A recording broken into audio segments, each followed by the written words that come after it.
They poured the milkshake on her head. Slow, laughing, phones out. And the waitress didn't move because she knew reacting would make it worse. What she didn't know was that the man walking in next wasn't security, wasn't management. It was the brother she hadn't spoken to in 5 years, and he was about to make everyone in that room regret breathing. If this story pulled you in, make sure to hit that subscribe button so you never miss what's coming next. I've got another unforgettable story dropping tomorrow. And while you're here, jump into the comments and tell me where you're watching from. I love seeing our community from all around the world. All right, let's get back into it. The Velvet Lounge was upscale in that deliberately understated way. Exposed brick walls, vintage leather booths, bottles of liquor that cost more than most people's monthly rent glowing like amber jewels behind the mahogany bar. It was the kind of place where Manhattan's aspiring elite came to feel important, to throw money around like confetti, to treat service workers like props in their personal theater. Gabriella had been working there for 6 hours straight. Her feet ached in the required black heels.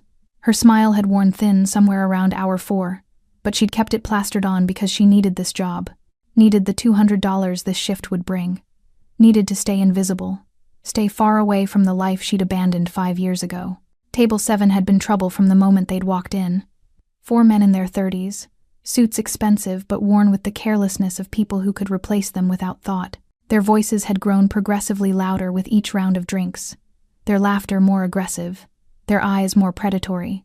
The man in the brown suit, slicked back hair styled with too much product, smile like a shark scenting blood had been the worst. He'd snapped his fingers at her twice, called her sweetheart in that tone that made it sound like an insult. His friends had laughed at everything he said, encouraging him, feeding the monster. When she'd approached with their 4th round of cocktails, she'd felt the shift in energy, the way they'd exchanged glances, the way Brown Suit had grabbed someone's abandoned milkshake from the next table, thick and pink and ridiculous. "You know what?" he'd said, his words slurred but his intention crystal clear. "I think she needs to cool off." One of his friends, blonde, phone already out, had grinned. "Do it, Harrison, do it." Gabriella had seen it coming half a second too late. The glass tilted, the cream poured. Cold liquid hit her scalp with shocking intensity, cascading down her face like a baptism of humiliation. Strawberry and vanilla, mixed with the bitter taste of powerlessness. The table exploded with laughter. Brown Suit Harrison held his phone up, recording her reaction, his smile widening as he captured her standing motionless, dripping, destroyed. "Oh my God, that's amazing," someone said. "Send that to me. This is going on Instagram." The lounge seemed to hold its breath. Conversations at other tables died. The bartender looked over but didn't move. A woman in a red dress covered her mouth but didn't intervene. Everyone was watching now, but no one was helping. Gabriella's hands trembled at her sides. Every instinct screamed at her to run, to cry, to do something. But she'd learned a long time ago that showing weakness only fed people like this. So she stood there, cream dripping from her chin, her uniform ruined, her dignity shredded for the entertainment of strangers. Harrison laughed harder, standing up now, playing to his audience. "That's what you get for being so clumsy earlier." She hadn't been clumsy. She'd done nothing wrong, but the lie would stick because he had power and she didn't. The room buzzed with whispers. Someone giggled. Phones stayed raised, recording, sharing, making her humiliation permanent. Then the doors opened. The heavy oak doors at the entrance swung inward, and the quality of silence changed. It wasn't just quiet anymore, it was the kind of stillness that comes before lightning strikes. A man walked in, black suit, no tie, the top button of his white shirt undone. Dark hair swept back from a face that might have been handsome if it weren't so carefully controlled. But it was his hands that drew the eye tattooed. Intricate patterns visible even in the low light. Hands that had clearly done things that left permanent marks. He moved with the economy of someone who'd learned that wasted motion was dangerous. His eyes swept the room with the calm assessment of a predator cataloging prey. Gabriella's vision was blurred with cream, her breath coming in short gasps she fought to control. But she felt the shift, felt the way the room's attention pivoted from her humiliation to this new presence. When she finally managed to blink enough cream away to see clearly, her heart stopped. Juan, her brother, her protector, her past, the man she'd sworn never to see again. Juan Manuel Guzman stood in the doorway, his dark eyes locked on her with an intensity that made the air feel thin. For a moment, one suspended. Impossible moment, they just stared at each other across 5 years of silence and grief and guilt. His gaze traveled from her face to the cream in her hair to the phone still recording to the men at table 7, who were just now beginning to understand that something had shifted. Harrison, emboldened by alcohol and audience, laughed. "Hey man, sorry, we're having a private moment here." Juan didn't acknowledge him, didn't even glance in his direction. He moved forward through the frozen room, his footsteps silent on the marble floor, his focus entirely on Gabriella. When he reached her, he stopped. Close enough that she could smell his cologne, cedar, and smoke, familiar and foreign all at once. Without a word, he shrugged off his suit jacket and draped it over her shoulders. The fabric was warm from his body, heavy with protection she'd refused for half a decade. His hands were gentle as he adjusted the jacket, careful not to touch her skin, giving her space even as he stood between her and the watching room. "You don't have to say anything," he said softly, his voice rough with something that might have been regret. Gabriella's lips trembled. Words died in her throat. But she managed 3 that changed everything. "I didn't deserve that." Juan's jaw tightened. His eyes, dark and dangerous and completely, utterly calm, met hers. "I know." Then he turned to face table 7, and Harrison's smile finally began to fade. Juan Manuel Guzman had been 7 years old when he first understood what it meant to protect someone. Their mother, Elena Guzman, had been walking him and Gabriella home from school through their Brooklyn neighborhood when 3 men approached. Juan remembered the way his mother had gone still, the way she'd pushed both children behind her legs, the way her voice had stayed calm, even though her hands were shaking. "Stay behind me," she'd whispered. "Don't move." The men had wanted her purse. She'd given it without argument. But when one of them had tried to look at Gabriella, his baby sister, only 4 years old, clutching her stuffed rabbit, his mother had stepped forward. "You got what you wanted," Elena had said, her voice steel wrapped in silk. "Now leave." They'd left. And Juan had learned that protection sometimes meant standing between danger and the people you loved, even when you were terrified, even when you had nothing but your body to offer as a shield. For years, that's all he'd been able to offer. His body, his loyalty, his willingness to bleed. It hadn't been enough. The memory shifted, jumping forward like a scratched record finding a new groove. Juan was 17 now, standing in a hospital corridor that smelled like disinfectant and death. Gabriella sat beside him, 15 years old, her face streaked with tears she was too exhausted to wipe away. Their mother was dying, not from illness, not from age, from violence that had nothing to do with her and everything to do with the world Juan had been building in the shadows. He'd thought he was being careful, thought he could keep his family separate from his work, from the men he answered to, from the debts and deals and dangerous promises that were making him powerful in ways his teenage self had craved. But power doesn't stay contained. It bleeds. It spreads. It infects everything it touches. Elena Guzman had been walking home from her nursing shift at 3 a.m. Wrong place, wrong time, wrong enemy who'd wanted to send Juan's boss a message and didn't care who delivered it. The bullets weren't even meant for her. She'd just been there. Collateral damage in a war she didn't know existed. Juan had held her hand while she died, had whispered promises he couldn't keep, had felt her final breath against his palm like a curse. "Take care of your sister," Elena had managed to say, her voice barely audible over the machines that were failing to save her. "Promise me, Juan. Promise me you'll keep her safe." "I promise, Mama. I promise." He'd meant it. God. He'd meant it with every fiber of his teenage heart. But Gabriella had looked at him across their mother's hospital bed, and her eyes had held something worse than grief. They'd held accusation. "This is because of you," she'd said, her voice flat and dead. "Because of what you do. Because of who you work for." "Gabby, don't." She'd stood up, shaking. "Don't apologize. Don't make promises. Don't tell me you'll fix this. You can't fix this. She's dead because of your choices." The words had landed like bullets. Accurate. Devastating. True. Juan had tried everything after that. Had paid for the funeral, the most expensive one he could arrange, as if money could purchase absolution.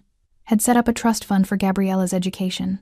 Had sent messages through mutual friends, left voicemails that went unanswered, written letters that came back unopened. For 5 years, he'd been trying to apologize. For 5 years, Gabriella had refused to hear it. And maybe she'd been right to refuse. Because what could he say? That he was sorry? Sorry didn't resurrect the dead. Sorry didn't undo the choices that had put his mother in harm's way. Sorry was just a word people used when they wanted forgiveness they hadn't earned. So Juan had stopped trying to apologize and started trying to become someone worth forgiving. He'd climbed higher in the organization, had become indispensable, had learned that power, properly wielded, could protect people, could keep them safe in ways his teenage self had never understood. He'd built an empire on the principle that family was untouchable, that the people under his protection stayed protected, that debts were always paid, both the ones he owed and the ones owed to him. But none of it had brought Gabriella back. Until tonight. Juan had come to the Velvet Lounge without bodyguards, without backup, without the armor of his reputation. He'd rehearsed what he would say during the entire drive from his penthouse, had planned every word, every gesture, every possible response to her inevitable rejection. He'd expected her to tell him to leave, expected her to refuse his apology again, expected, maybe, that she'd finally tell him she hated him, which would at least be honest. He hadn't expected to walk in and find her standing in the middle of the room with a milkshake dripping down her face while strangers laughed and recorded her humiliation like it was entertainment. The sight had hit him with physical force. His baby sister, the girl he'd taught to ride a bike, who'd fallen asleep on his shoulder during movie nights, who'd looked at him like he could fix anything reduced to a spectacle for cruel men's amusement. Something had broken inside him in that moment. Or maybe something had finally, terribly aligned. Now, standing with his jacket around her shoulders, Juan felt the familiar weight of purpose settle into his bones. The same purpose that had driven him at 7, at 17, at every age when someone he loved had been threatened. Protection, justice, consequences. Behind him, he heard Harrison clear his throat nervously, heard the scrape of a chair as one of the other men shifted, heard the click of a phone camera still recording. Juan turned slowly. His eyes found Harrison, first the man in the brown suit who was still smiling, but the smile was starting to crack at the edges. "That was just a joke, man," Harrison said, his voice pitched too loud, trying to sound confident. "No harm done, right? We were just having fun." Juan said nothing. He simply looked at Harrison, looked at each of the men at table 7, memorized their faces with the same careful attention he gave to contracts and debts and promises. The silence stretched, became uncomfortable, became frightening. Finally, Juan spoke, his voice quiet enough that only the men at the table could hear. "What's your name?" Harrison's smile faltered completely. "What?" "Your name." Harrison Yates." Juan nodded once, as if confirming something. Then he turned back to Gabriella. "Can I walk you home?" he asked softly. Gabriella's eyes were still wide with shock, with confusion, with the weight of 5 years crashing into this single moment. But she nodded. Juan guided her toward the exit, his hand hovering near her back but not touching, giving her space even as he claimed his right to protect her.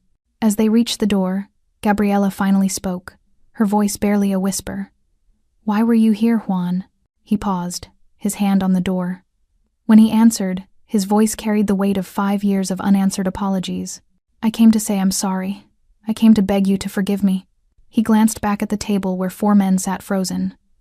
"I came too late." The night air hit Gabriella like a slap. After the warm, suffocating atmosphere of the Velvet Lounge, the cold February wind felt almost violent. She pulled Juan's jacket tighter around her shoulders, the expensive fabric still warm from his body, smelling like cedar and memories she'd tried to bury. Her uniform was ruined.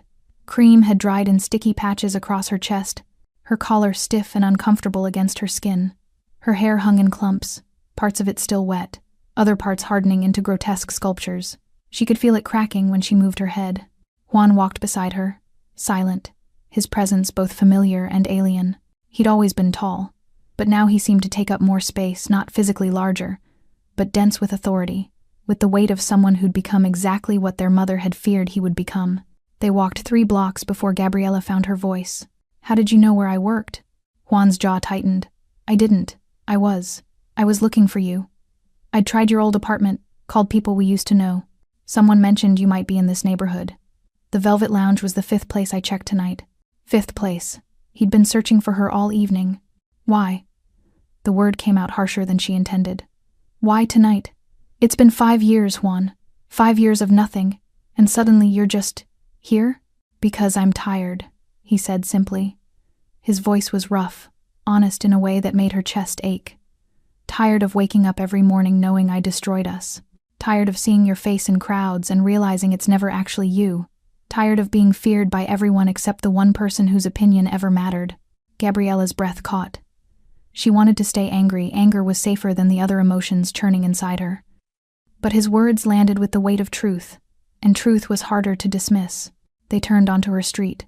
Small apartment buildings lined both sides, fire escapes creating geometric shadows in the streetlight. A bodega on the corner was still open, its fluorescent lights harsh and practical. "This is me," Gabriella said, stopping in front of a building with peeling green paint and a broken intercom. "Third floor, A." Juan looked at the building, then at her. "Can I?" "No." The word came out automatically, defensive. Then softer. "Not inside." "I can't. Not yet." He nodded, understanding without argument. They stood on the sidewalk, the city humming around them, distant sirens, a car alarm 3 blocks over, someone's music drifting from an open window. Gabriella reached up to touch her hair and winced.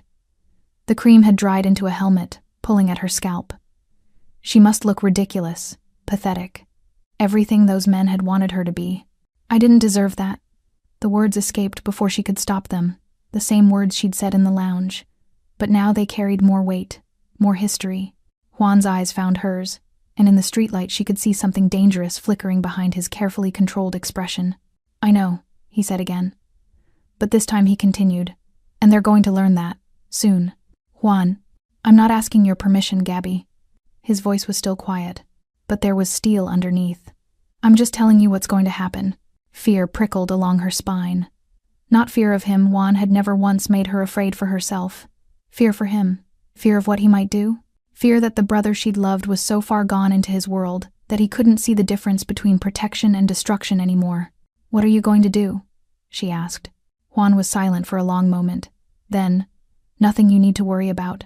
Nothing violent. I'm not that person anymore." "Aren't you?" The question hung between them like a ghost. "Mama died because of violence, Juan. Because of your world. And now you want to drag that world back into my life because some drunk asshole poured a milkshake on me? That's not." Juan stopped himself, took a breath. When he spoke again, his voice was careful, measured. "This isn't about dragging you into my world. This is about making sure my world understands you're protected." "There's a difference." "Is there?" Gabriella's voice cracked. "Because from where I'm standing, it looks the same.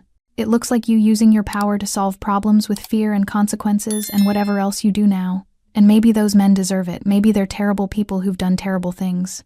But Mama didn't deserve what happened to her. And you using violence to protect me won't bring her back." The words hit Juan like physical blows. She watched him absorb each one, his face remaining carefully neutral but his hands curling into fists at his sides. "You're right," he said finally. "Nothing I do will bring her back. Nothing I do will undo that night, or change the fact that my choices killed her. I know that, Gabi. I've known that every single day for 5 years." Tears burned in Gabriella's eyes. She'd cried in the lounge, silent tears mixed with cream, invisible in her humiliation. But these tears were different. These were the tears she'd been holding back for 5 years, the grief and anger and love she'd tried to bury under silence and distance. "Then why?" Her voice broke completely now. "Why show up? Why protect me now when you couldn't protect her?" Juan's control finally cracked. His eyes shone with moisture he refused to let fall. "Because I failed once, and I won't fail again. Because you're all I have left of her. Because maybe I can't fix what I destroyed, but I can make damn sure nobody else destroys you." The rawness in his voice undid something in Gabriella's chest. For a moment, they weren't a mafia boss and the sister who'd abandoned him. They were just 2 people who'd lost their mother and didn't know how to exist in the hole she'd left behind. "I don't forgive you," Gabriella whispered. "Not yet. Maybe not ever. I know. But," she pulled his jacket tighter, the weight of it feeling less like a burden and more like shelter. "Thank you. For tonight. For coming when you did." Juan's expression softened slightly. "Can I call you? Tomorrow?" Gabriella hesitated. 5 years of silence screamed at her to say no, to maintain the distance that had kept her safe from his world. But something had shifted tonight, not healed, not resolved, but cracked open just enough to let light through. "Maybe," she said. "Just maybe." It wasn't forgiveness. It wasn't reconciliation. But it was the first word that wasn't no in 5 years. Juan nodded, accepting it for the gift it was. He turned to leave, then paused. "Those men tonight," he said without looking back. "I meant what I said. They're going to learn. But I promise you no violence, no blood, just consequences." Before Gabriella could respond, he was walking away, disappearing into the night like smoke. She stood on the sidewalk for a long time, his jacket around her shoulders, wondering if there really was a difference between protection and destruction, and wondering why, despite everything, she hoped he was right. Juan didn't go home. He walked through Manhattan for hours, his white shirt growing cold without his jacket, the city's late-night rhythm pulsing around him like a heartbeat, past closed storefronts with metal grates pulled down like sleeping eyelids, past couples stumbling out of bars, their laughter too loud and too sharp, past homeless men huddled in doorways, their eyes tracking him with the wariness of people who recognized predators.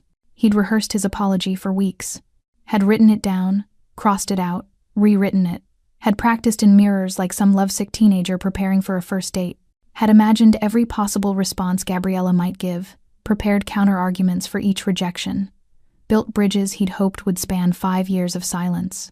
"I'm sorry" felt too small for what he'd done. "I love you" felt too presumptuous after abandoning her to grief. "I've changed" was a lie he couldn't quite commit to. So he'd settled on the truth, that he was tired of being estranged from the only family he had left, that he understood if she never forgave him, but that he needed her to know he'd never stop trying to be worthy of forgiveness. The speech had died in his throat the moment he'd seen the milkshake dripping down her face. All those carefully constructed words had evaporated, replaced by something more primitive, more fundamental. The same instinct that had driven him at 7 years old when his mother had pushed him and Gabriella behind her legs: protect, defend, destroy anything that threatens them. Juan found himself on the Brooklyn Bridge as dawn began threatening the eastern horizon. The city sprawled below him, a constellation of artificial stars, 8 million people sleeping or working or suffering in their own private wars. He pulled out his phone, stared at Gabriella's contact information, the number he'd kept even though she'd changed it 3 times, always managing to find the new one through the networks he'd built.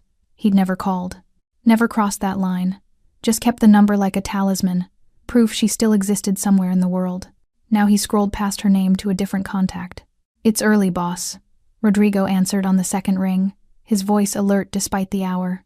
Good soldiers never really slept. "I need information on 4 men," Juan said. "They were at the Velvet Lounge tonight, late 20s to mid-30s. I have a name for one of them, Harrison Yates." A pause. Then, "What kind of information?" "Everything. Where they work, who they know, what they owe, what they're hiding." "Time frame?" "By noon." Another pause, longer this time. Rodrigo knew better than to ask why. "Consider it done."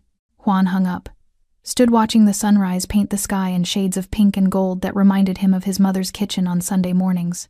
Elena making pancakes, Gabriella doing homework at the table, Juan pretending to read the sports section while actually watching his family exist in their small pocket of peace. Before he'd destroyed it all, his phone buzzed. A text from an unknown number. "This is Gabriella. I changed my number again, but I thought you should have it. Don't make me regret this." Juan stared at the message for a full minute, then typed back, "You won't." 3 letters, a promise he intended to keep. By 8 a.m., Juan was in his penthouse office, overlooking Central Park. Floor-to-ceiling windows, minimalist furniture, a Picasso sketch he'd purchased at auction because his mother had once said Picasso understood that beauty and pain were the same thing.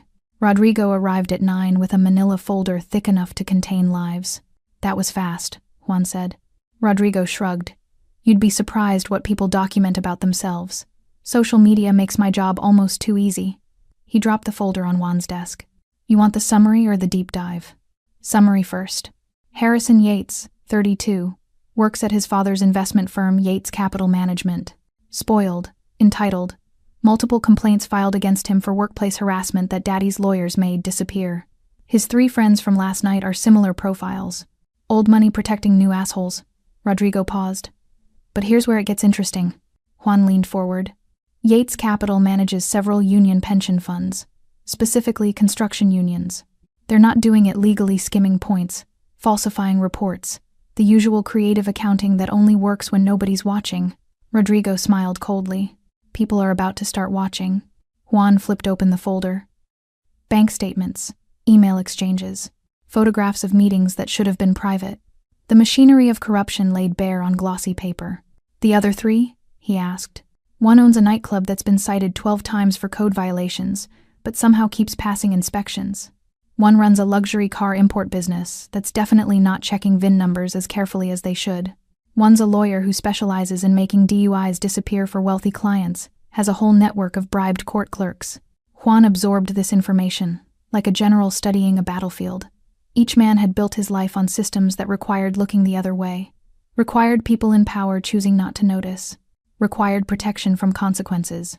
"I'm not creating their problems," Juan said quietly. "I'm just removing the umbrella, keeping them dry." "Boss?"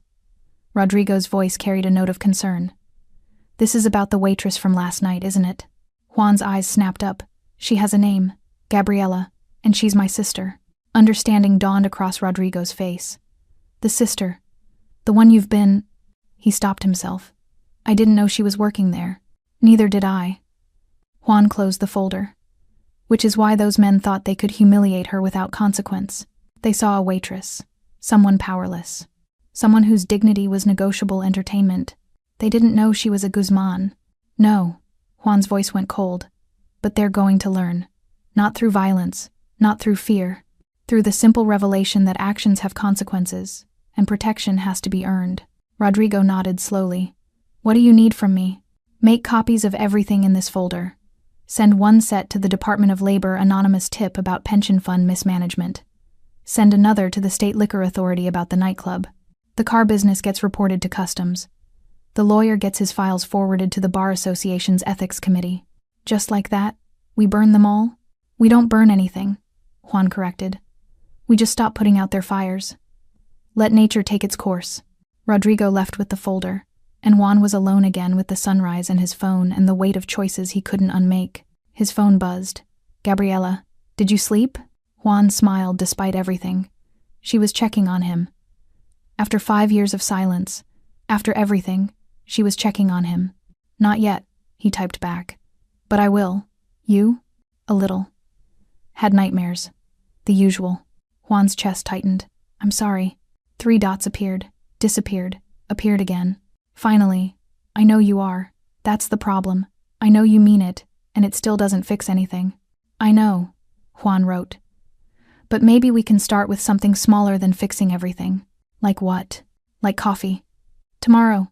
Just coffee." A long pause. Then, "Maybe." That word again. The first crack in 5 years of walls. Juan set down his phone and looked out at the city waking up below him, millions of people starting their days, unaware that 4 men's carefully constructed lives were about to collapse. He'd promised Gabriela no violence. He'd keep that promise. But consequences? Consequences were just justice wearing a patient smile. Gabriela couldn't focus. She'd called in sick to her morning shift at the diner, her second job, the one that started at 6 a.m. and involved bottomless coffee refills and truckers who tipped in quarters. Her manager hadn't been pleased, but Gabriela's voice had been raw enough, her excuse about food poisoning convincing enough, that he'd relented. Now she sat in her tiny apartment, wrapped in a blanket despite the radiator clanging its metallic symphony, staring at her phone like it might explode. Juan had texted 3 times. Nothing invasive, nothing demanding, just, "Good morning," followed an hour later by, "Made sure your manager at the Velvet Lounge knows you're taking a few days off." Paid. And then finally, "I meant what I said about coffee. No pressure. Just think about it." The fact that he could make her absence paid with a single phone call should have terrified her. Instead, it just made her tired. This was Juan's world, a place where money and influence could reshape reality, where problems dissolved with the right word to the right person, where power was currency, and currency was everything. Their mother would have hated it. Elena Guzman had been a nurse for 23 years, working double shifts to keep them fed and housed and safe. She'd believed in honest work, in earning what you had, in the dignity of labor that left your hands tired and your conscience clean. Juan had built an empire on the opposite principles. And yet, Gabriela couldn't deny the relief of not having to face the Velvet Lounge today. Not having to walk past table 7 and remember the laughter, the phones, the feeling of cream sliding down her face while strangers turned her humiliation into entertainment. Her phone buzzed. Not Juan this time, an unknown number. "Hi, Gabriela. This is Detective Lisa Torres with NYPD. I'd like to speak with you about an incident at the Velvet Lounge last night. Could you call me back?" Gabriela's blood went cold. She stared at the message, her mind racing through possibilities. Had someone filed charges? Was she in trouble? Had Juan? No. He'd promised no violence. But consequences, he'd said. Just consequences. She called the number with shaking hands. "Detective Torres," a woman's voice answered. Professional but not unkind. This is Gabriela Guzman. You sent me a message? Yes, thank you for calling back so quickly. I want to assure you first that you're not in any trouble. I'm actually calling because we received several anonymous tips this morning about workplace harassment at the Velvet Lounge, and your name came up as a potential witness. Witness to what? That's what I'm trying to determine. Were you working there last night? Gabriela's throat tightened. Yes. And did anything unusual happen during your shift? The milkshake, the laughter, the phones, Juan appearing like a ghost from her past, wrapping his jacket around her shoulders, his eyes promising things she was afraid to understand. There was an incident with some customers. They were drunk. They poured a drink on me. It was humiliating, but I didn't think it was criminal. Assault can take many forms, Miss Guzman. And according to the tips we received, this wasn't the first time these particular individuals have engaged in this kind of behavior. A pause. Did anyone film the incident? Several people. Would you be willing to come in and give a formal statement? Again, you're not in trouble. But if there's a pattern of behavior here, we'd like to document it. Gabriela closed her eyes. This was Juan. Had to be. Somehow he'd set this in motion, not violence, like he'd promised, but exposure. Consequences. The machinery of official justice grinding into motion because he'd pushed the right buttons. I need to think about it, Gabriela said. Of course. Take your time. But Miss Guzman, whatever happened last night, you didn't deserve it, and the people responsible should face consequences. That's all we're trying to ensure. After they hung up, Gabriela sat in silence for a long time. Then she texted Juan. What did you do? His response came immediately. Made some phone calls, asked some questions, sent some information to some people who should have been paying attention already. You promised no violence. I kept that promise. This is just the truth coming to light. That's not violence. That's accountability. Gabriela wanted to be angry, wanted to rage at him for interfering, for dragging her into his world of manipulation and calculated justice. But underneath the anger was something more complicated, a small, shameful part of her that felt vindicated, that wanted Harrison Yates and his friends to face consequences for treating her like she was nothing. A detective called me. She typed. I know. Detective Torres. She's good at her job. Fair. She won't pressure you. Whatever you decide to tell her or not tell her is your choice. I just made sure she knew there was something worth investigating. How many other people did you call? Enough. The vagueness of his answer should have been infuriating. Instead, it just felt inevitable. This was who Juan had become, someone who could make phone calls that reshaped reality, who could pull strings invisible to everyone else, who wielded power like a surgeon wielded a scalpel. Precise. Controlled. Devastating. Across the city, in a glass-walled office overlooking Madison Avenue, Harrison Yates was learning what it felt like when protection evaporated. His father had called him at 7 a.m., voice tight with the kind of anger that came from discovering your son had created problems that money couldn't easily solve. The Department of Labor is auditing every pension fund we manage, Richard Yates had said. Every single one. They have documentation that should not exist, email exchanges that should have been deleted, bank records that should have been untraceable. Harrison's hangover had evaporated instantly. Dad, I don't know. I don't care what you know or don't know. What I care about is that you've brought scrutiny onto this firm that we cannot afford. Scrutiny that arrived the morning after you got drunk and decided to humiliate a waitress for your amusement. That was just a joke. I don't care if she was the Queen of England. You made a spectacle of yourself, and now we're being investigated. The lawyers are telling me it's going to take months to untangle this, assuming we can untangle it at all. Harrison had tried calling his friends, tried to compare notes, to figure out what was happening. But they were all dealing with their own catastrophes. Michael's nightclub had been raided at dawn, not for anything violent, just a sudden, aggressive inspection that found every code violation he'd been paying inspectors to ignore for 3 years. Closure notice posted on the door by 9 a.m. Trevor's luxury car business had customs agents going through every import record from the past 18 months, comparing VIN numbers to documentation, finding discrepancies that suggested a very expensive legal problem. And James, the lawyer who'd built a career making inconvenient charges disappear, had received notification that the Bar Association was opening an ethics investigation based on credible allegations of witness tampering and bribery of court officials. 4 men, 4 different problems, all arriving the same morning. All exactly 12 hours after they'd poured a milkshake over a waitress's head. Harrison stared at his phone. At the video he'd posted to Instagram last night, Gabriela standing frozen, cream dripping down her face, His own laughter audible in the audio. 73 likes. Dozens of comments calling it hilarious and savage. He deleted it an hour ago, but the internet never really forgot. And now he was starting to understand that some things were connected in ways he'd been too privileged to notice. That the waitress he'd humiliated had a brother. That the brother had walked into the Velvet Lounge with tattoos and a black suit and eyes that had memorized faces. That consequences existed, even for people like Harrison Yates. Especially for people like Harrison Yates. His phone buzzed. Unknown number. You poured a drink on my sister. You thought there would be no consequences. You were wrong. Harrison's hands shook as he typed back. Who is this? The response came immediately. Someone who remembers. Someone who pays debts. Someone who keeps promises. Then, you don't get forgiveness. The messages stopped, but the investigations didn't. And across the city, Juan Manuel Guzman set down his phone and allowed himself the smallest smile. Not from cruelty, from satisfaction. Justice didn't always come with sirens and handcuffs. Sometimes it came with manila folders and phone calls and the slow, inevitable collapse of houses built on foundations of sand. 3 days after the Milkshake incident, Gabriella met Juan for coffee. She'd chosen the place, a small cafe in Williamsburg, far from both her apartment and the Velvet Lounge, neutral territory where neither of them had ghosts waiting. She arrived 15 minutes early, ordered a black coffee she didn't drink, and watched the door like it might produce either salvation or catastrophe.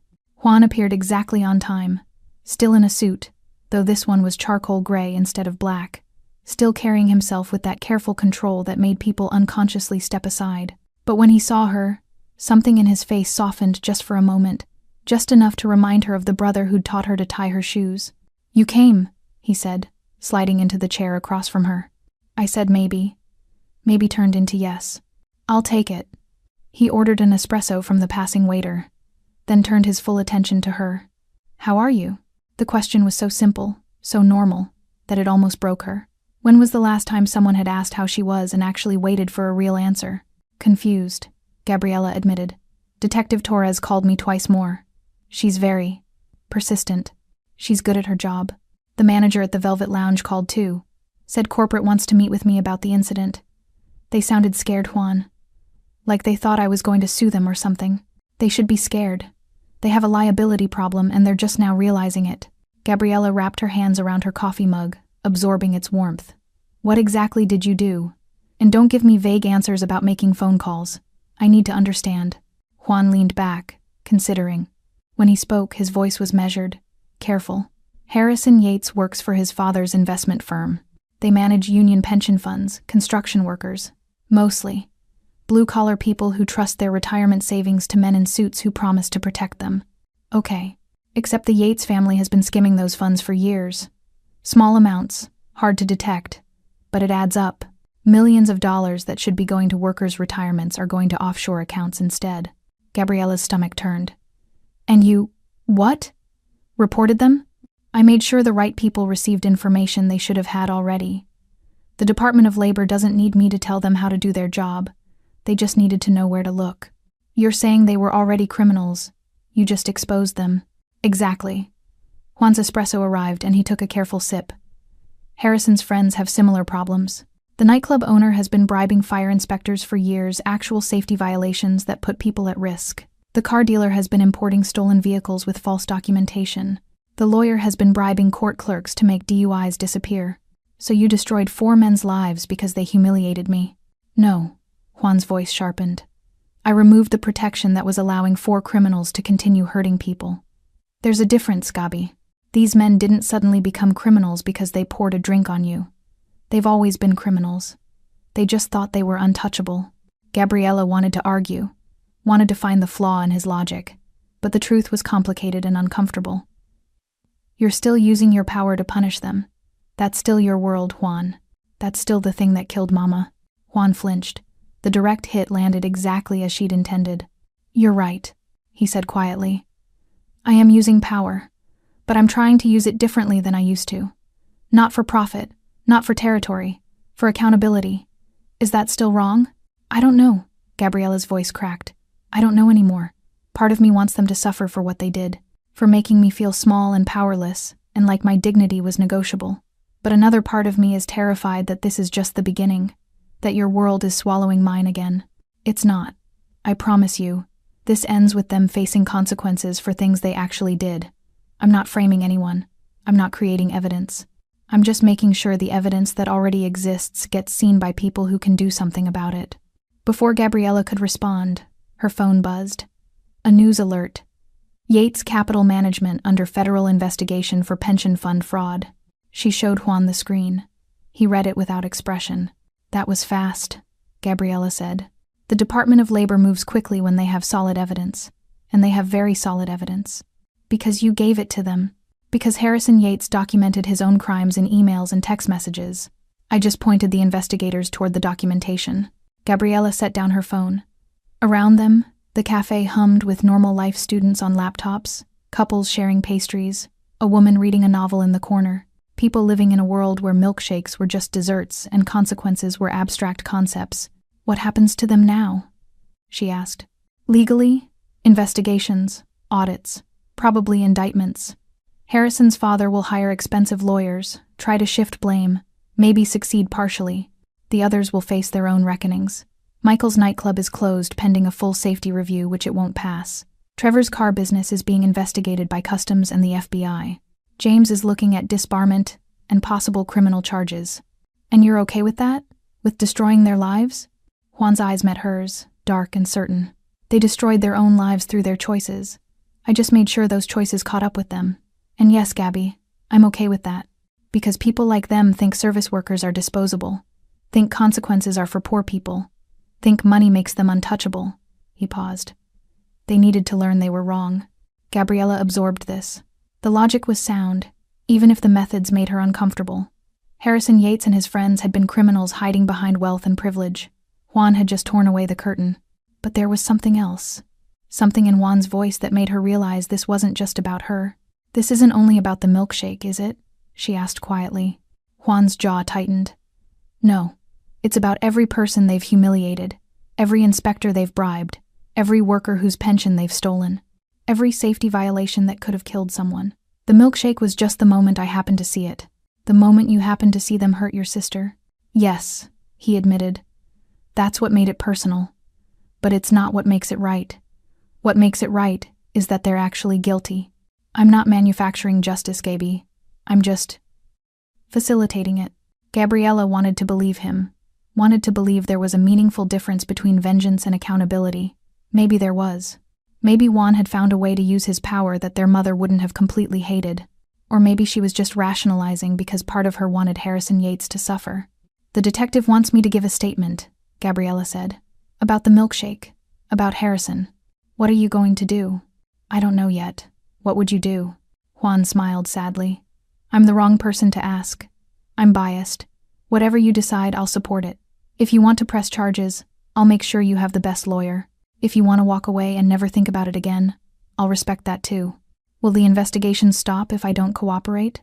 No. Those are separate matters based on financial crimes and safety violations. Your statement would just add context, but it's not required for the other cases. Gabriella nodded slowly. The choice was hers, and somehow that made it harder. When she'd been powerless, the path forward had been clear. Swallow the humiliation, move on, survive. But now she had options, and options required choosing, and choosing required deciding what kind of person she wanted to be. I need time to think, she said. Take all the time you need. They sat in silence for a moment, drinking their respective coffees, two siblings trying to find their way back to each other across 5 years of grief and guilt. Finally, Gabriella asked the question that had been haunting her. Do you think Mama would understand? What you've become. Juan's face transformed with pain. No, I think she'd be disappointed, probably heartbroken. But I also think she'd understand why. She always understood that sometimes you have to make hard choices to protect people. She protected us without becoming what you are. I know. She was better than me. Better than I'll ever be. Juan's voice was raw with honesty. But she's gone, and I'm what's left. I'm trying to be someone she wouldn't be completely ashamed of. Trying to use what I've built for something besides profit. I don't know if it's enough. Probably isn't. But it's all I have to offer. Gabriella reached across the table and took his hand. The first physical contact they'd had in 5 years besides that night at the lounge. His tattoos felt rough under her fingers. Permanent marks of permanent choices. It's a start, she whispered. Maybe it's a start. The story broke wide open on day 7. New York Tribune ran it first. Manhattan's elite face reckoning, multiple investigations, target wealthy businessman and associates. By noon, every major outlet had picked it up. By evening, Harrison Yates's face was plastered across social media, not laughing at a waitress this time, but stone-faced outside his father's offices, surrounded by lawyers and reporters shouting questions he refused to answer. Gabriella watched it unfold from her apartment, her laptop open to a news live stream, her phone buzzing with messages from coworkers who'd seen her name mentioned in some of the articles. Not prominently, just as an unnamed service worker who'd been assaulted by Yates at a Manhattan lounge. But people connected dots quickly, especially people who'd been there that night. The Velvet Lounge had released a statement condemning Harrison's behavior and announcing a thorough review of security protocols. The manager who'd watched Gabriella get humiliated without intervening had been quietly let go. Corporate had offered her a settlement, enough money to cover 3 months' rent in exchange for her silence. She'd declined, not because Juan told her to. He hadn't. But because accepting money for her silence felt too much like letting them buy back her dignity. Her phone rang. Rodrigo's name appeared on the screen. Juan had given her his number, just in case. She answered hesitantly. Ms. Guzman, I hope I'm not disturbing you. No, I was just watching the news. Quite the spectacle, isn't it? Rodrigo's voice carried dark amusement. I wanted to give you a heads up. Your brother asked me to make sure you're aware of some developments. Gabriella's stomach tightened. What developments? Harrison Yates tried to leave the country this morning. He was stopped at JFK passport flag due to the ongoing investigation. He's not officially charged with anything yet, but the government doesn't want him disappearing to a country without extradition treaties. He was running. Rats usually do when the ship starts sinking. Rodrigo paused. There's more. Michael Torino, the nightclub owner, had his liquor license permanently revoked this morning. Turns out he's been serving minors for years, falsifying age verification records. The club is finished. Gabriella closed her eyes. More consequences cascading like dominoes. Trevor Walsh, the car dealer, just had all his assets frozen. Rodrigo continued. The FBI found evidence he wasn't just importing stolen cars. He was part of an international theft ring. We're talking dozens of vehicles. Millions in value. He's looking at serious federal time. And the lawyer? James Porter? Disbarred as of this morning. The Bar Association moved faster than anyone expected. Apparently, once they started digging, they found a pattern of corruption spanning his entire career. Multiple judges he'd bribed, court clerks on his payroll. He's facing criminal charges in 3 different counties. 4 men. 4 lives collapsing in perfect synchronized destruction. Rodrigo, Gabriella said quietly, this feels like more than just letting consequences happen. This feels orchestrated. Your brother would say he simply provided information to the appropriate authorities. What those authorities chose to do with that information was their decision. A pause. But yes, Miss Guzman. It was orchestrated. Juan doesn't do anything by accident. After they hung up, Gabriella sat in the growing darkness of her apartment, not bothering to turn on lights. The city glowed outside her window, millions of lives intersecting, colliding, destroying and rebuilding each other in endless cycles. She thought about her mother. About Elena's hands, always rough from hospital soap, always gentle despite their roughness.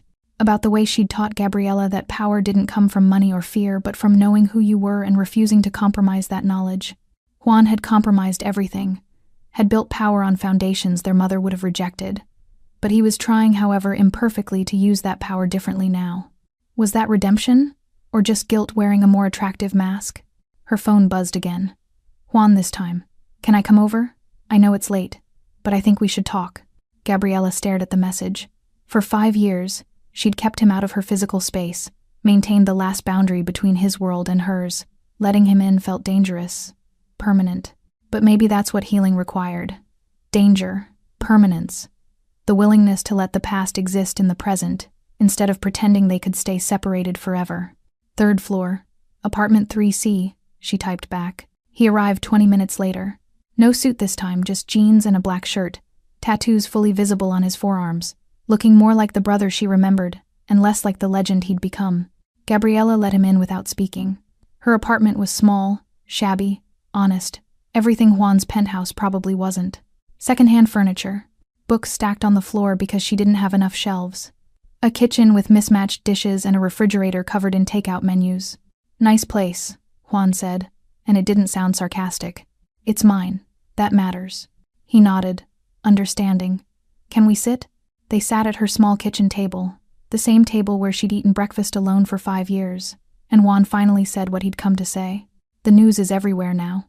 Harrison's father is throwing money at lawyers, trying to contain it, but you can't contain truth once it's out there. The Department of Labor has charged Yates Capital with fraud, embezzlement, and racketeering. Harrison specifically is facing 23 counts. 23. Gabriella's voice was hollow. He didn't just steal from one pension fund. He stole from 15. Workers from construction, transportation, utilities, people who can't afford to lose their retirement savings. He stole their futures because he wanted a bigger yacht. And now he's paying for it. Yes, Juan's eyes were steady, certain. But there's something else you need to know. Something that's going to hit the news tomorrow. Gabriella braced herself. People are talking, Juan continued. About you. About what happened at the Velvet Lounge. Someone leaked the video, not the one Harrison posted, a different one from another angle. It shows everything.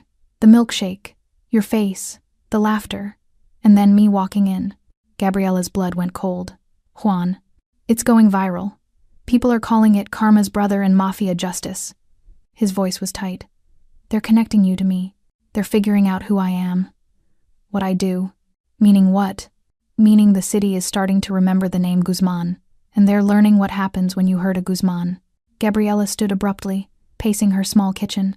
This is exactly what I was afraid of. Your world swallowing mine. Now everyone will know I'm your sister. They'll treat me differently. Look at me differently. I'll never just be Gabriella again. Juan remained seated, letting her pace, letting her anger fill the space. When she finally stopped, he spoke carefully. You're right. I can't undo that. Can't make people forget.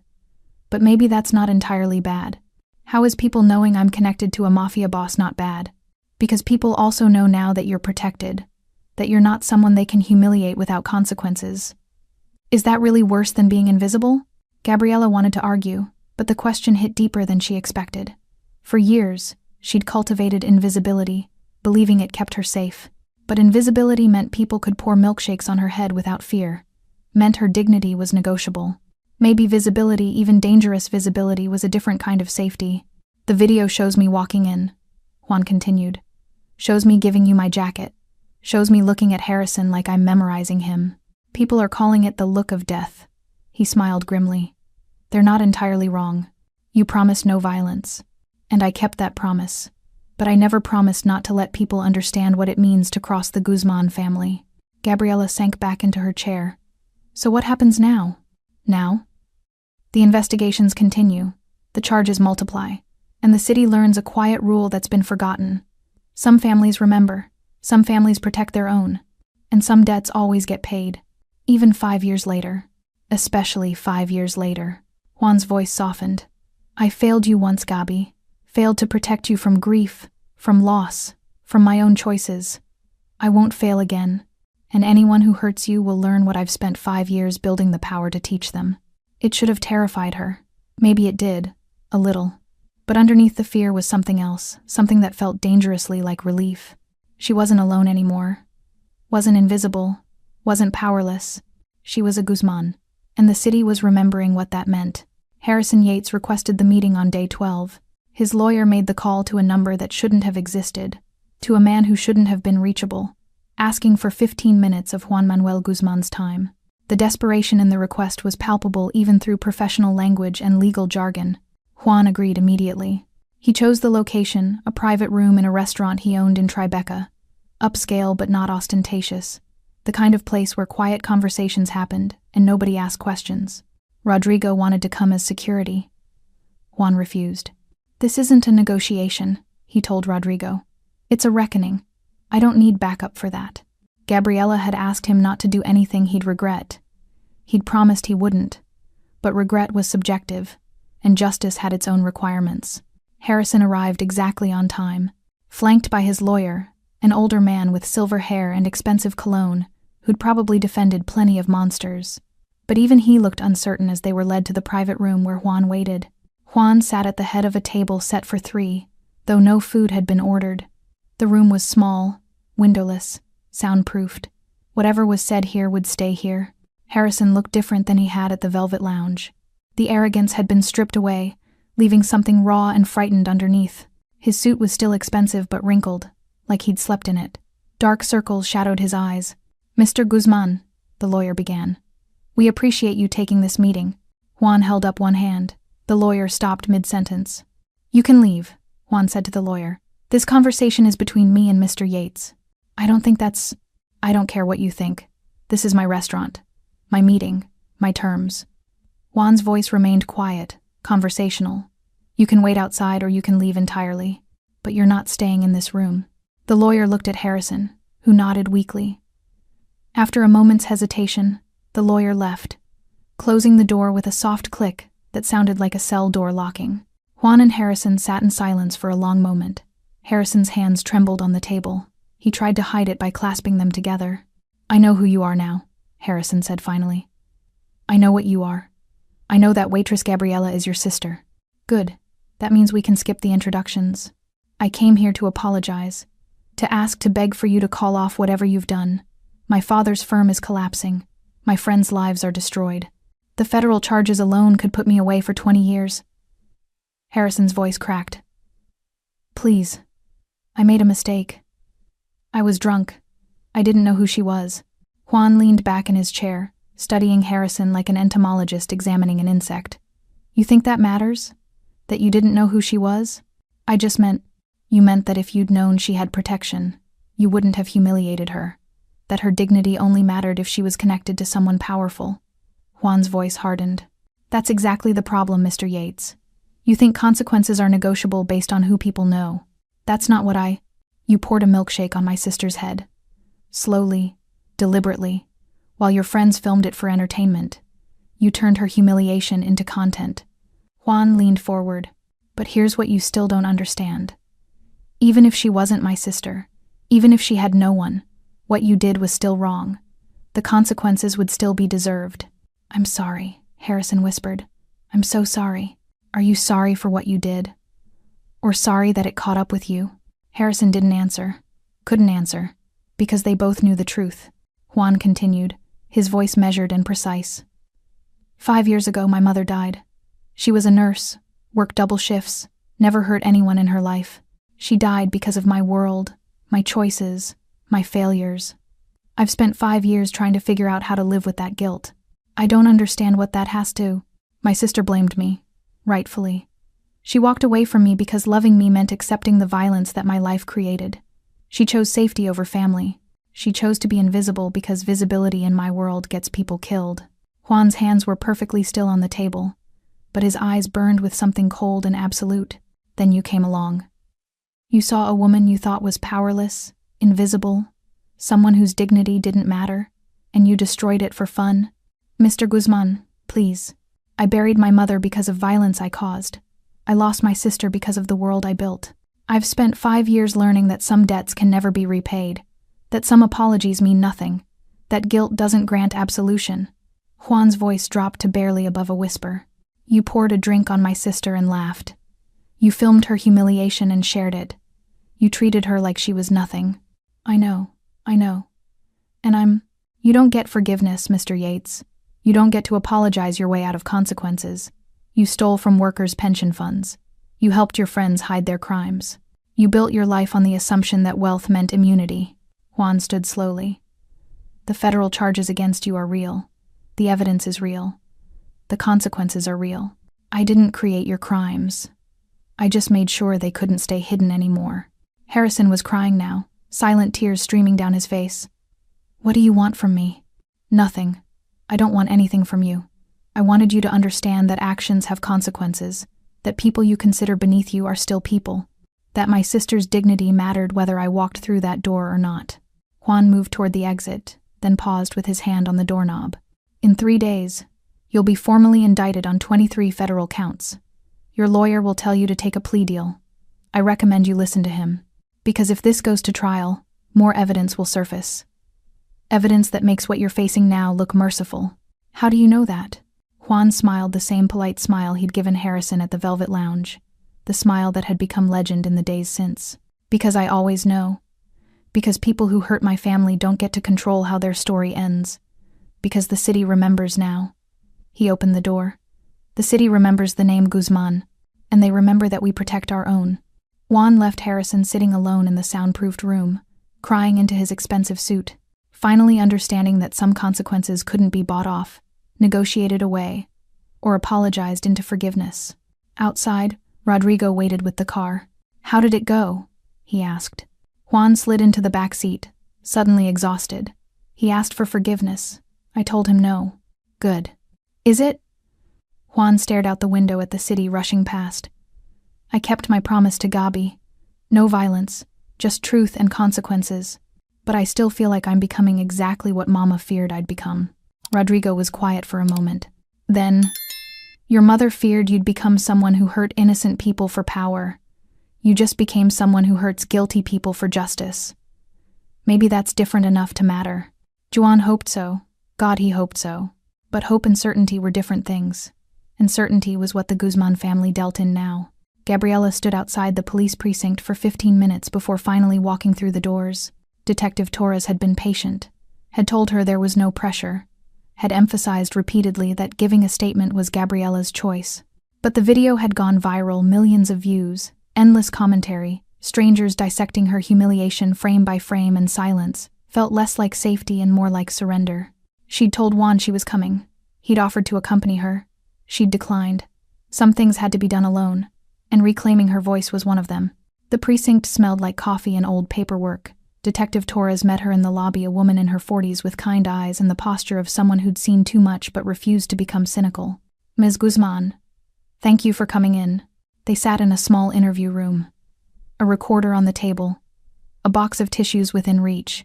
Torres explained the process, how the statement would be used, how it would remain part of the official record, how Gabriela could stop at any time. "I want to be clear," Torres said.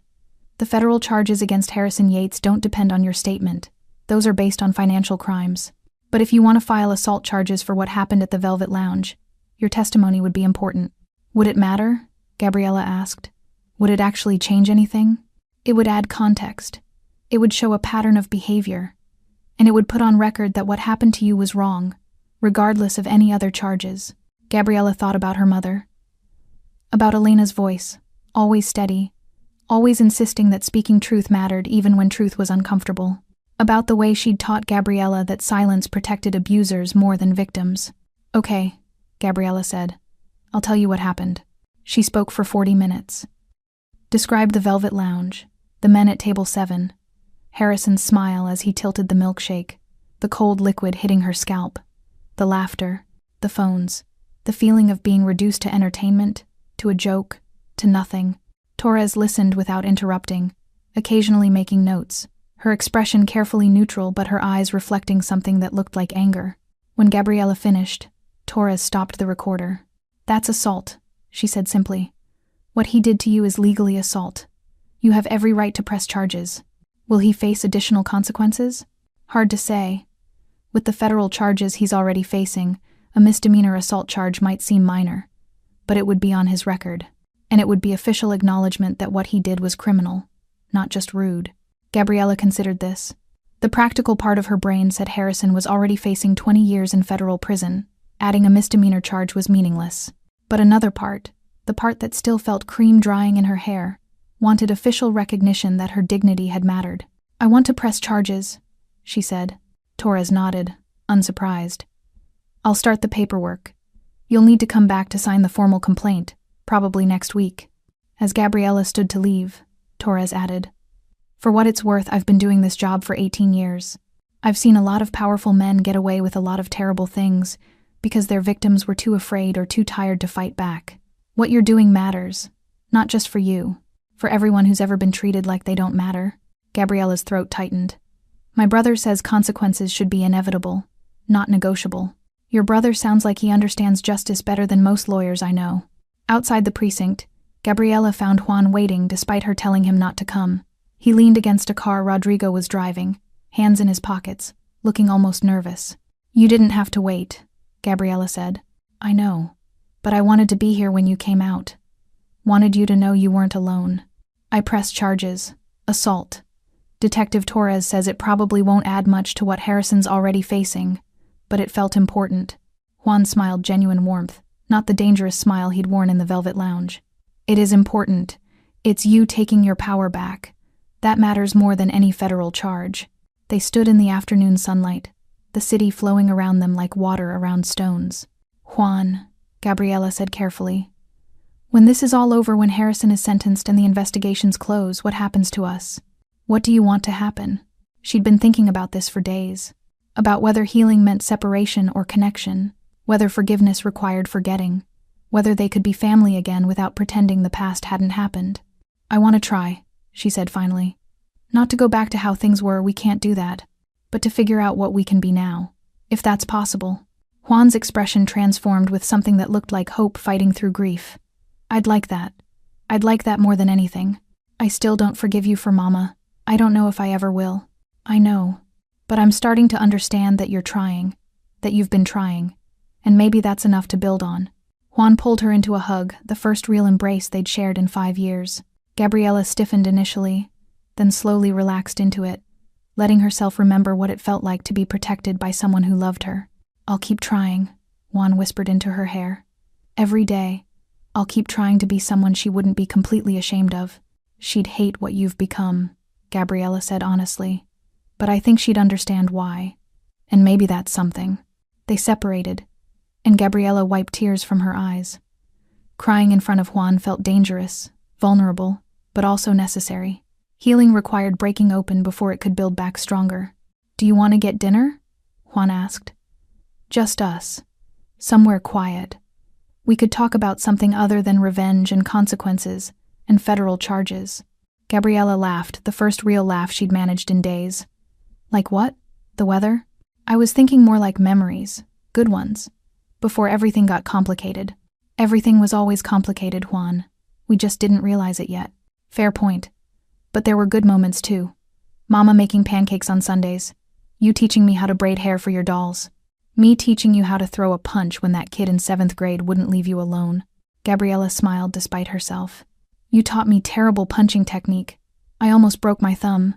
But the kid left you alone. Because you scared him. Not because I could fight. Details. Juan's smile was the one she remembered from childhood. Mischievous, warm, alive with possibilities. Okay, Gabriela said. Dinner. Somewhere quiet. And Juan? Yeah? Thank you. For everything. For protecting me even when I didn't want your protection. For keeping your promise about no violence. For trying to use your power differently than you used to. I did it for you. I know. But maybe you also did it for you. Maybe you needed to prove that you could be someone other than who you've been. Juan considered this. Maybe. Does it matter why? As long as the result is right? I don't know, but we have time to figure it out. Time. They had time now, something that had seemed impossible 2 weeks ago. Time to heal, time to rebuild, time to discover whether two people shattered by grief could find their way back to something resembling family. It wouldn't be easy, probably wouldn't be clean. But standing outside the police precinct with her brother beside her, Gabriela felt something she hadn't felt in 5 years. Hope, not certainty, not forgiveness. Just hope that maybe, possibly, they could build something new from the broken pieces of what they'd lost. And maybe that was enough to start with. The sentencing happened on a Thursday morning in federal court. Gabriela sat in the gallery beside Juan, watching as Harrison Yates stood before the judge in an orange jumpsuit that stripped away every vestige of the arrogance he'd worn like armor. His father sat 3 rows behind them, older and grayer than he'd looked in business magazines, his expensive suit unable to hide the weight of watching his empire crumble. The judge was a black woman in her 60s who'd built her reputation on refusing to let wealth influence justice. She read the charges with clinical precision, 23 counts of wire fraud, embezzlement, and racketeering. Then she read the sentence, 18 years in federal prison, restitution of $47 million to the defrauded pension funds, permanent ban from working in financial services. Harrison didn't react, just stood there, hollow, already gone. His friends had been sentenced weeks earlier. Michael Torino got 6 years for the nightclub violations turned out serving alcohol to minors while bribing inspectors was taken seriously when federal investigators actually looked. Trevor Walsh was facing 25 years for the car theft ring. James Porter had taken a plea deal 10 years, disbarment, cooperation with ongoing investigations into judicial corruption.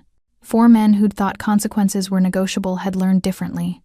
As they left the courthouse, reporters swarmed, Cameras flashed. Questions were shouted about the Guzman family, about Mafia justice, about whether this was revenge or accountability. Juan ignored them all.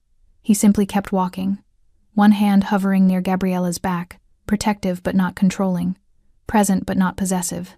They found refuge in a small park 2 blocks away. Cherry blossoms were blooming early, painting the world in shades of pink that seemed almost offensively beautiful given everything that had happened. "How do you feel?" Juan asked. Gabriella considered the question seriously. Not satisfied, not happy, just settled, like a debt got paid that I didn't know I was carrying. That's all justice ever really is, not satisfaction, just the settling of accounts. They sat on a bench beneath the cherry blossoms, watching the city move around them. Gabriella had given her notice at both jobs, not because she didn't need to work, but because she'd decided to go back to school. Nursing, like her mother. Juan had offered to pay for it.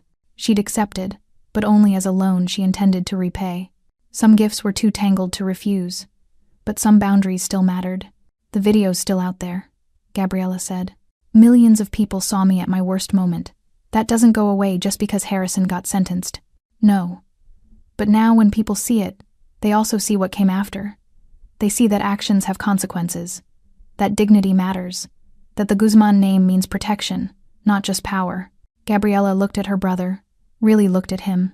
The tattoos, the expensive clothes, the careful control that never quite masked the guilt underneath. He'd built an empire on principles their mother would have rejected, but he was trying, however imperfectly, to use that empire for something beyond profit. Was it enough? She didn't know. Maybe she'd never know. "What happens now?" she asked. "Harrison's in prison. His friends are facing their consequences. The city knows our name again. Where does that leave us?" "Wherever you want it to leave us. I meant what I said. I'm not dragging you into my world unless you choose it, but I'm already in it. Everyone knows I'm your sister now. That changes things." "Does it have to?" Juan's voice was careful. "You can still be Gabriella. Still build your own life.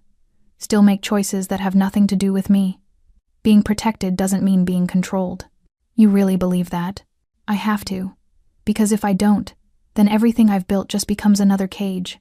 And I've already trapped myself. I won't trap you too." They sat in silence as cherry blossom petals drifted down like snow.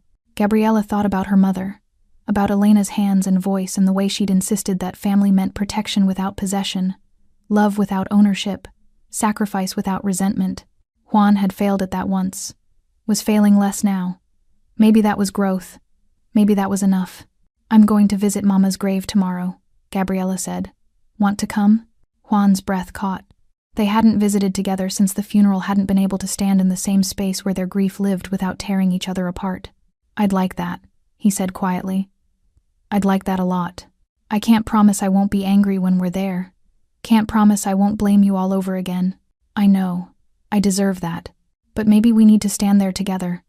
Maybe we need to tell her what happened, what we've become. See if we can live with her memory looking at us." Juan nodded, unable to speak around the emotion closing his throat. They stood to leave, and as they walked through the park, a man approached. Middle-aged, construction clothes, rough hands. He stopped them hesitantly. "Are you Juan Guzman?" he asked. Juan tensed immediately, but Gabriella saw no threat in the man's posture, just exhaustion and something that looked like gratitude. "I am. My pension fund, I'm one of the guys Yates stole from. Construction Local 447. They told us today we're getting our money back. All of it, plus interest, because the federal government is making restitution a priority." The man's voice shook. "That's my retirement, man. That's my kids' college fund. That's everything. And if someone hadn't exposed what Yates was doing, we'd have lost it all." Juan didn't know what to say. He'd exposed Yates for Gabriella, for revenge disguised as justice. The pension funds had been convenient evidence, not the motivation, but this man didn't need to know that. "I'm glad you're getting your money back," Juan said simply. "People are saying you're the one who brought it all down, that you're the reason Yates is in prison. I just wanted to say thank you. Whatever your reasons, whatever you did, thank you." The man left before Juan could respond. Gabriella watched her brother's face transform with something complicated, shame and pride and confusion all mixed together. "You did that," she said. "However it started, however it was motivated, you saved that man's retirement. You helped all those workers get their money back. I did it for you. I know, but the consequences went further than me. That's what power does, Juan. It ripples. You used yours for something good, even if that wasn't your primary intention. They walked in silence until they reached Rodrigo's car. Before getting in, Juan turned to Gabriela. Do you think Mama would understand? He asked. Not forgive. I know I don't deserve that. But understand why I became this. Why I used the power I built the way I did. Gabriela thought about her mother's face, about Elena's insistence that every choice mattered, that people were defined not by their worst moments but by what they did after them. I think she'd be heartbroken at what you've become, Gabriela said honestly. But I also think she'd see that you're trying, that you used your power to protect me when I needed it, that you kept your promise about no violence, that you're not as lost as you could be. She took his hand, and I think she'd tell you the same thing she always told us. Tomorrow is a chance to be better than today, so be better tomorrow. Juan squeezed her hand, and for the first time in 5 years, Gabriela felt like they might actually become family again. Not the family they'd been that was gone, destroyed the night their mother died, but something new, something built on honest grief and imperfect protection, and the understanding that love didn't erase mistakes but could coexist with them. The city spread before them, 8 million stories intersecting in endless complexity. Somewhere in that vastness, Harrison Yates sat in a cell learning that consequences were real. His friends faced their own reckonings. Workers' pension funds were being restored. A rule was being relearned. You don't humiliate the Guzman family. Not because they're feared, though they are. Not because they're powerful, though they are that too. But because they remember. Because they protect their own. Because some debts always get paid, and some wrongs demand consequences that can't be negotiated away. Juan Manuel Guzman had failed his sister once, had let his world destroy their mother, had spent 5 years building power from guilt and grief. Now he'd used that power for protection instead of profit. It wasn't redemption, wasn't absolution, but it was a start. And sometimes, a start was everything. Thanks for staying with this story right till the final moment. You're the reason these stories come alive. If you're ready for another powerful journey, just tap the next video on your screen. And before you go, leave a quick comment and rate this story from 1 to 10. I'm excited to see your thoughts and connect with you down there.